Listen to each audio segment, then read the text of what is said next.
Hi guys! This is Mai and welcome to My Goodness.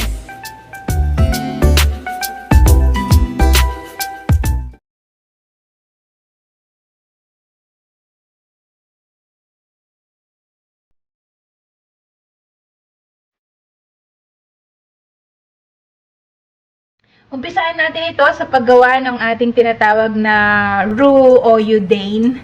Ito ay isang bread improver na nagkakos para maging chewy yung ating bread.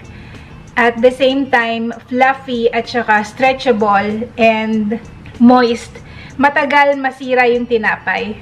Almost the same lang naman ng ingredients ng ginagawa kong bread, pero meron tayong different procedure. So, papainitan natin yung ating milk to almost boiling point niya. Okay. So, bago siya kumulo, pwede nyo nang patayin. Kasi pag kumulo ang milk, aangat yan, aapaw. So, patayin nyo na bago umapaw yung milk. Okay. Okay, so ito na yung ating milk. Mainit na mainit yan.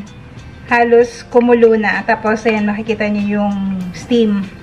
Saka nyo ihalo yung ating bread flour. So, kamukha lang din ito na ginagawa nating roux.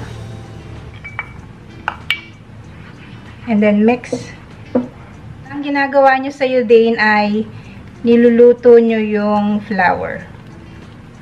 So, depende kung anong gamit nyo. Kung bread flour o all-purpose flour, pwede rin yon.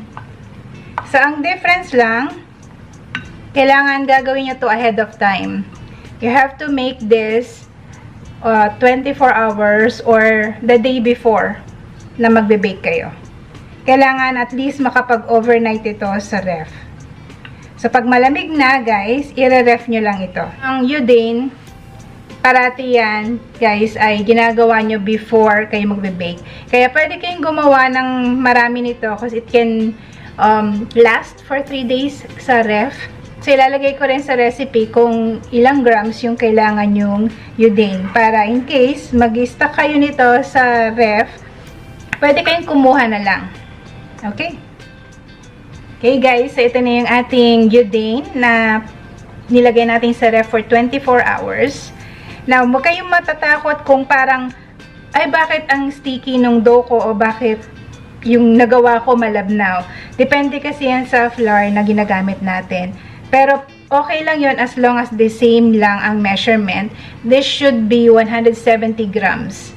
Pag mineasure nyo yung kalalabasan ng pinaghalong milk at flour. And kung parang masyadong malabnaw, okay lang din. Pag masyado namang malapot, pwede kayo magdagdag ng konting milk lang.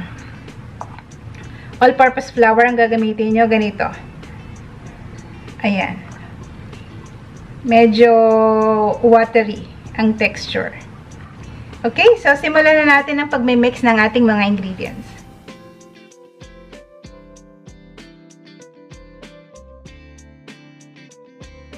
Okay, so bago tayo mag-mix ng ating mga ingredients, ito yung ating milk. Papainitan ko lang to ng saglit sa microwave para lang maging maligamgam kasi itetest ko yung aking yeast. So, I'm using instant yeast. Although, instant yeast yung ginagamit ko, pero kasi matagal na to sa akin, 1 year na ito na nasa ref lang. Kailangan mo na siyang i-activate para siguradong mabilis yung pag-asa ng tinapay. Now, kung bago yung yeast nyo, hindi nyo na kailangan gawin tong mga sasabihin ko. Okay? Pwede nyo nang pagsamasamahin lahat sa mixer o pwede nyo nang pagsamasamahin lahat ng ingredients sa isang bowl. Mga 15 seconds lang, basta maging warm lang o maligamgam yung ating milk. So guys, napainitan na natin sa microwave for 15 seconds. So maligamgam na yung ating milk. Ilalagay ko lang yung lahat ng yeast. Yan. And then, kukuha lang ako ng konting sugar dito sa ating sinukat na sugar kanina. Kasi para ma-activate yung yeast, kailangan niya yung medyo maligamgam na environment at may sugar kasi yun yung pagkain niya. Malalaman natin kung okay pa yung yeast ko kapag bumula. Just let it sit. Around 10 minutes.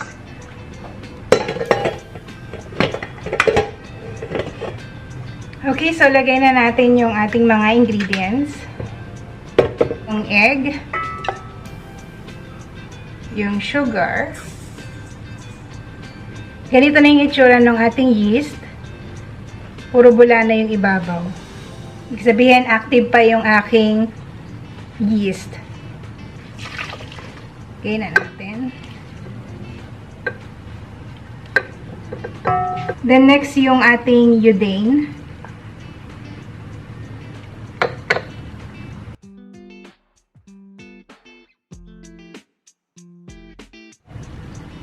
So tinanggal ko to sa ref. Mga approximately 30 minutes nasa counter siya. Pagkagaling ng ref. Para hindi siya masyadong malamig. Yung ating flour. So, I'm using bread flour. Pwede rin guys, all-purpose. Or mix. Yung ating salt. So, huwag niyong kalilimutan yung ating iodized salt. Kasi walang lasa yung ating tinapay.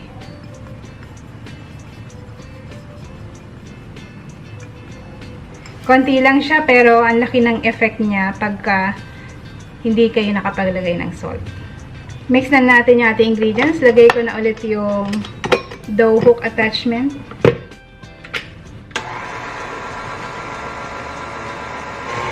Naiwan na lang guys yung ating butter.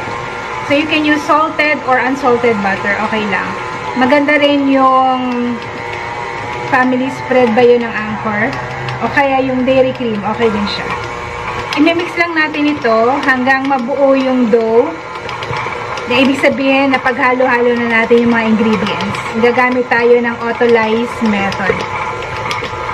So meaning, pagpapahingahin natin yung dough after ma-mix yung mga ingredients para mag-create ng gluten. Check ko. So importante itong method na to na gagawin natin. Yung tinatawag na autolyze method. Pagpapahingayin natin yung dough after ma-mix ang mga ingredients ng 30 to 40 minutes. Kahit iwan nyo ng 1 hour, pwede din. Kasi ang goal natin, maging stretchable yung ating dough o mag-form na yung gluten bago natin ihalo yung butter. Kasi pag hinalo natin agad yung butter, na hindi pa nagpo-form yung gluten ng ating bread, i-coat niya yung yeast at every flour ng butter, mahihirapang umalsa yung tinapay. Kaya minsan bagsak yung bread, hindi fluffy. Yan o, mabilis pa yung mapigtas kasi hindi pa nakaka-create ng gluten. Yun yung tinatawag na stretchable. Okay. Cover lang natin. Approximately 40 minutes para mas madali siyang i-mix. So guys, after 40 minutes na pinag-rest natin yung ating dough, so ganito na yung magiging itsura niya. Medyo parang umalsa na. Tsaka sticky na. Medyo dito, stretchable. Ayan, na-stretch mo na siya. So, gumawa na siya ng gluten. Kung 1 hour yung pinag-rest, mas better. Kasi, lalo na kung manual kneading ang gagawin nyo, para hindi kayo masyadong hirap na hirap sa pag-knead. Pinagpiraso-piraso ko lang yung ating dough para madali nating mamimix. Lagay na natin yung ating butter. Lalagay na ako dito. And let's mix.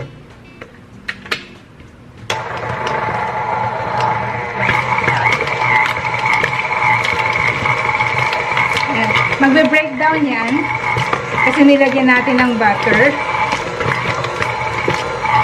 Ibe-breakdown niya ulit yung gluten. So, itong pagmimix natin, would take much longer. Pwede kayo mag-timer ng 15 minutes muna. But usually, this takes about 20 to 30 minutes of mixing. Papakita ko sa inyo kung ano yung dapat nyong makita at dapat yung tandaan para malaman nyo kung tapos na ba yung pag-mix o pag-knead natin ng dough. So, makikita nyo yan, makalat pa. Dapat yan ay kikinis habang tumatagal. Make sure kung gumagamit kayo ng mixer, scrape off nyo yung mga nasa masabit dyan para mahalo. Kasi we need all the butter na yan na nilagay natin.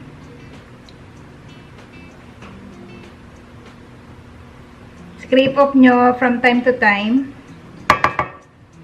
Okay.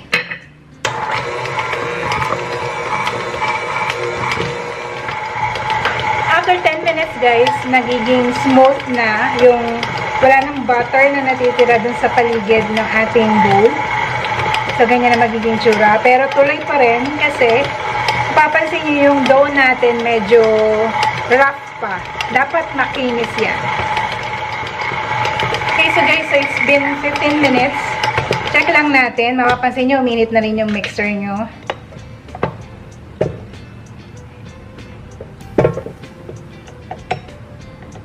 So, hindi pa to. Hindi pa siya masyadong makinis. Kulang pa. Ayan na. Pag ini-stretch natin, nagbe-break.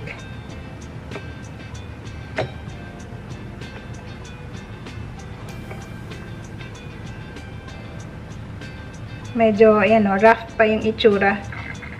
Dapat to makinis. So, ang gagawin natin, mainit na yung mixer nyo, tapos papakaramdaman nyo rin kung yung dough nyo ay mainit. Hindi natin po pwedeng hayaan na maging mainit yung dough dahil mapapatay nun yung yeast. So, pag mainit na yung mixer nyo, mainit na rin yung dough, ipag-rest nyo lang ulit. Para lang mawala yung init ng mixer nyo at maging normal temperature ng dough. Pero sa akin, hindi naman mainit yung dough. Kaya okay lang. Pero the mixer has to rest. Kaya tatakpan ko lang to ulit. Mga 15 minutes. Pagre-rest ko lang. Okay, so guys, napagpahinga na natin ng 15 minutes. Tingnan natin yung itsura ng dough.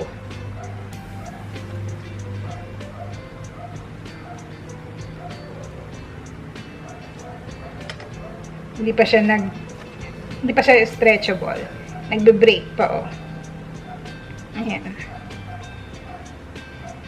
Okay. Pwede na natin ulit na i-mix. At napansin ko na medyo dry yung ating dough. Dapat ito medyo basa ng konti or parang sticky. Kaya ang gagawin ko, nadagdagan ko siya ng konting milk. Just a tablespoon. Yan. Kasi, yung hinahanap nating consistency, hindi ganito ka-firm. Mas malambot pa dito. So, dinagdagan natin ng konting milk to repair it. Kasi iba-iba talaga guys, ang texture ng flour. Kasi ngayon, bagong bili yung flour ko, unlike yung ginamit ko nung nag-test ako. Kasi iba ko na naman siya binili. So, ganun talaga. So, malalaman natin pagkatapos kung i-mix yung milk. So, yun lang naman ang pang-repair natin dyan, yung ating gatas. Okay, mix ko na siya. Guys, nagkakaroon kasi ng variation yan, lalo na kapag mainit o kaya malamig ang panahon. Depende sa pag-measure nyo, depende din sa flour na ginagamit natin. Kung minsan may matakaw sa tubig, minsan naman hindi, masyadong basa.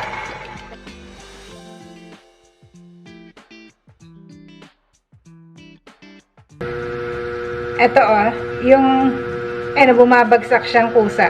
Kasi nga malambot yung dough. Yan yung hinahanap natin. Kasi kanina, pagpapasin nyo, matigas. So, okay na to. Papakinisin na lang natin. Minsan, mas malambot pa dyan, mas okay. Pero okay na to. Kasi yung flour ko talaga matakaw sa water ito. Tuloy lang natin hanggang kuminis yung dough. 5 to 7 more minutes. Depende sa itsura na magiging dough natin. Guys, so check na natin ulit. Ayan. Ang ganda ng dough natin.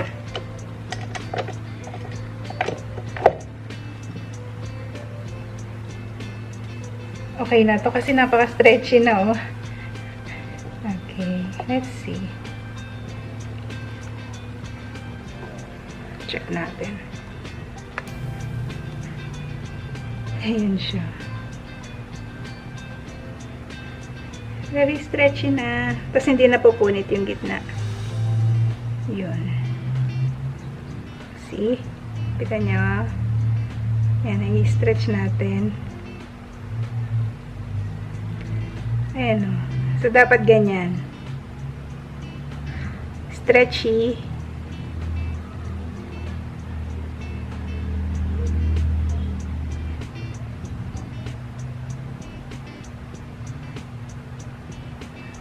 Ayan, ganyan siya. Ayan. Kasi minsan, pag binanat nyo ganyan, nabubutas agad. So, hindi pa yon, kulang pa. Dagdagan nyo pa ang knead. Yan. So, nakita nyo? Yan. That's what we need. Ito, oh. Window pane. Nakinis na siya. Malambot, pero hindi siya sticky sa kamay. Okay? Yung natatandaan nyo, dapat hindi siya sticky. Kahit na sobrang lambot niya. Okay, so pwede na to, guys. Bibilugin ko lang yung dough. Ayan. Nakakatuwang hawakan. I-grease ko lang yung paligid ng bowl, pati yung ibabaw ng dough. Then we'll do a first proofing or fermentation. Mga 1 hour to 1.5 hours. Depende kung gaano nakalaki yung ating dough. Dapat magdoble siya ng size. Mas maganda yung nasisil nyo dapat. Pangko nito. Ayan, sakto siya. So, after 1 hour, guys, ito na yung itsura ng ating dough. This is actually 1 hour and 15 minutes. Ayan.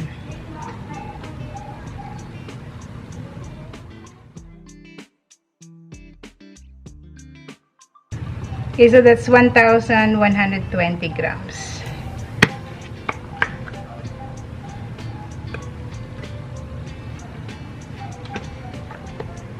Okay, so around 188 ang bawat isa nito.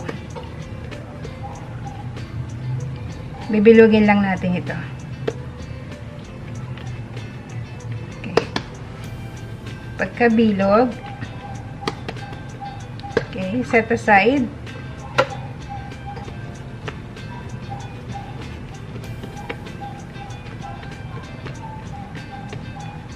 Yung Japanese bread talaga, pinagpapahinga ito para makuha natin yung magandang texture at consistency. Kasi pag ni-roll natin ito kaagad ng ganito, kaka-form lang, pag niro-roll mo siya, bumabalik. So, pag ni-roll mo, mag-shrink siya ulit. So, kailangan niyang mag-rest para hindi tayo mahirapang hulmahin. Okay, so after 10 minutes, pwede na. Yun lang. Gagamit tayo ng rolling pin. Sa rolling pin nyo din, lagyan nyo lang ng flour. Ang purpose natin dito sa rolling pin, kailangan mapaputok natin yung mga bubbles, lalo na yung mga maliliit, para makinis yung ating bread. Niro-roll ko lang siya ng pahaba. Then fold. Dalang best natin i-roll. Okay.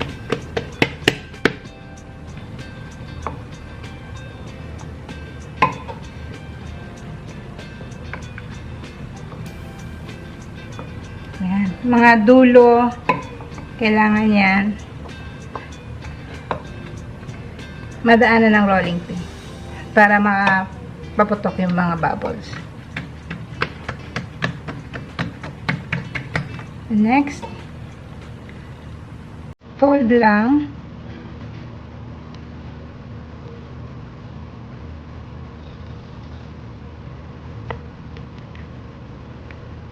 Okay. And then, seal nyo lang yung edges. Ayan. Set aside lang natin dito. Then next.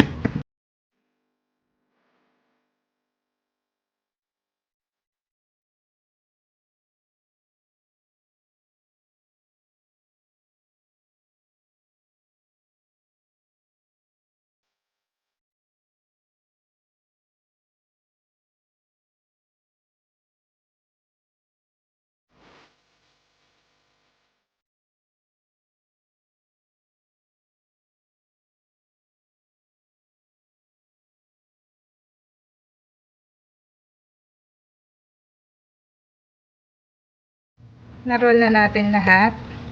Sabay-sabay nyo itong ilalagay sa ating loaf pan. Okay, so this is a 9 by 4 inch loaf pan na gagamitin natin. So, i-grease nyo lang, lalo na kung hindi non-stick yung inyong pan, para hindi kayo mahirapan tanggalin yung bread later. So, lalagay lang natin.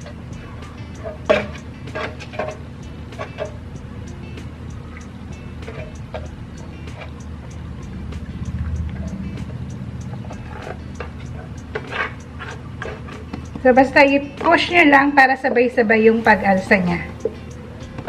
Then, papaalsahin natin ito, yung second proofing, usually 1 hour. Pero dapat umabot ito hanggang dito.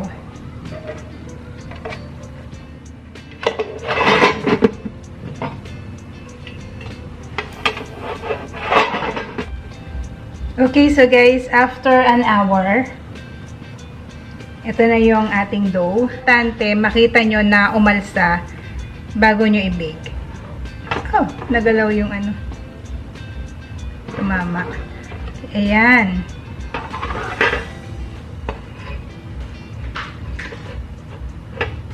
Nasobrahan na nga ng alsa. Pero okay lang yan sa akin kasi may takip naman to. Ang goal ko kasi para umabot hanggang dito, magiging parang tasty bread or Pullman bread, Japanese Pullman bread or Japanese white bread. Yan. So, ang ganda na ng ating dough. Hindi yan natin lalagyan ng egg wash. Nagpipreheat na ako ng oven at ito ay pinipreheat ko for 170 degrees Celsius. I-bake natin ito 40 minutes to 50 minutes. Depende sa itsura ng ating dough. So, itong takip ay ginris ko rin. Kasi didikit dyan yung bread para hindi kayo mahirapang magtanggal later. Okay.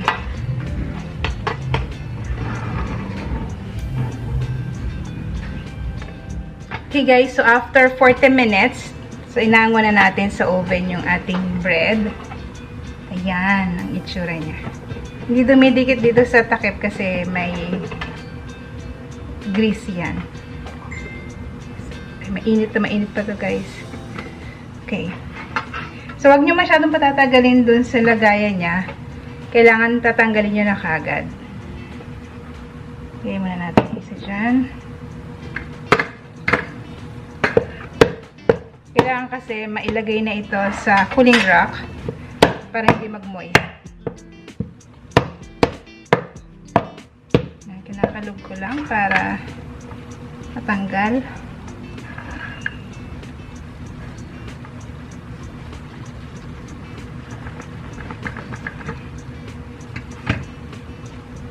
Oops. There. Dumikit sa isang gilid. Oops. Init. There. Ang isa. Init. Pinatagal ko lang sa lagayan niya ng mga around 5 minutes. Kasi nagluluto pa yan. Ito. Mas okay na. Madaling matanggal. Okay, then balik na rin natin. There you go. Ganda. So this is our Japanese loaf bread or Japanese Pullman bread. Minsan tawag nila Japanese milk bread. Ito yung kabilang side. Okay. And the other one. Ayan. Ano yung kabilang side? Malambot ito guys, oh. Oh, yan. Ito yung ilalim, hindi naman sunog. But it's super soft. Pinaasa ko talaga siya ng mataas. Kasi para very soft yung ating loaf. O yung ating Pullman. Yung sa gilid. Yung mark. Diba? Ang ganda. So, medyo malamig-lamig na yung ating bread. Pakita ko sa inyo.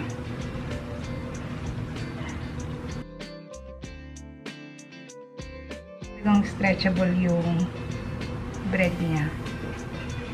Yan, nakita niyo yung mga strands.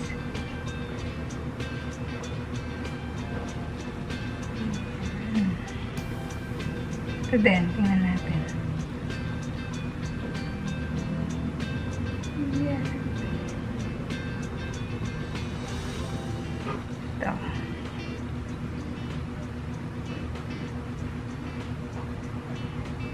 Ayan.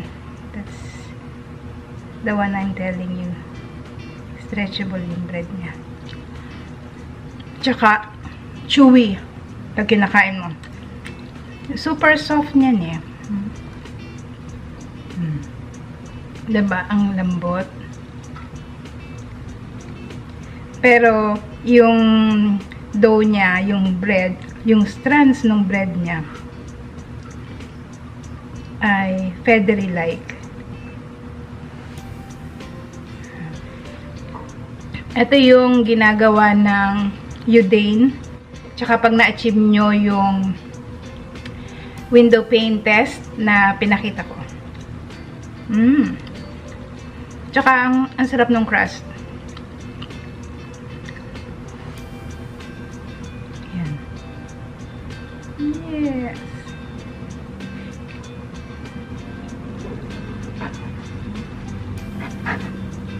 Maganda rito, hindi ito madaling masira.